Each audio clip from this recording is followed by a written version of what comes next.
It's here first from IPR. I'm Megan McKinney. Democratic voters in Iowa's 2nd Congressional District have three choices coming up in the primary in a couple weeks.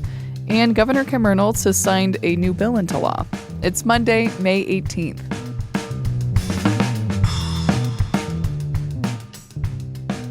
It's been almost 14 years since Democrats have gone to the polls to vote in a contested primary in Iowa's 2nd Congressional District. There are 3 Democrats in the race, including 1 state representative. Here's more from IPR's Sheila Brummer. The ballot includes Kathy Dolter, a retired Army nurse and former dean of nursing at Kirkwood Community College, and Clint Tweetball, a pastor who co-founded the organization Matthew 25, plus Lindsay James, a minister and state representative. James says she's spent the past 8 years fighting for working families and will continue that goal in Washington if elected. People are absolutely dissatisfied with U.S. Congress. U.S. Congress is not doing the job that we sent them to do. James says the big, beautiful bill jeopardizes the health care of 27,000 in Iowa's 2nd Congressional District. The primary winner will face Republican Joe Mitchell or Charlie McClintock. 2-term incumbent Ashley Hinson is running for the U.S. Senate. I'm Sheila Brummer, IPR News. A proposal to move 2 of the country's most important seed banks out of Illinois is drawing criticism from some experts.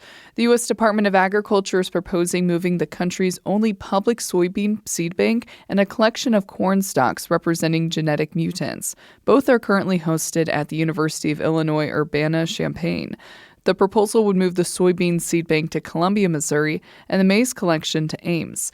Steve Harris is a professor of plant pathology at Iowa State University, where the maize collection might end up. He says he's torn on the proposal. Just speaking generally as a biologist or a geneticist, you really try to minimize the amount of times you have to move these types of precious stocks, because every time you move them, there is a risk that you're going to compromise their integrity. On the other hand, he says the resource would be great to have on the Iowa State University campus, and he says the area does have the expertise to care for the collection, something other experts have questioned.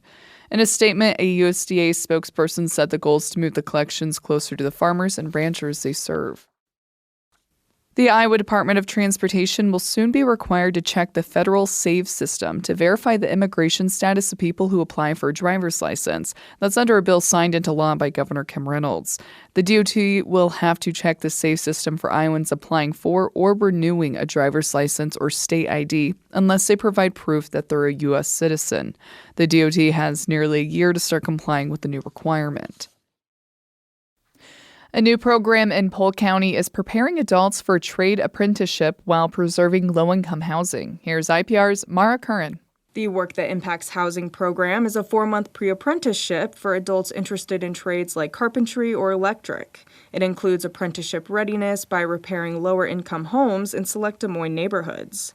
Julian Neely with the Polk County Housing Trust Fund says he intentionally chose these neighborhoods when creating the program. We are driving resources to underserved neighborhoods or neighborhoods that might just need a little bit more investment. Neely says he wanted to find a way to remove barriers for workforce development and improve lower-income housing in the area. 26 people have applied for the program so far. Applications close on May 19th. I'm Mara Curran, IPR News. You're listening to Hear First from IPR. I'm Megan McKinney. Hope you had a good weekend. We had lots of severe weather. We do have another chance tonight. Stay weather alert and have a great day.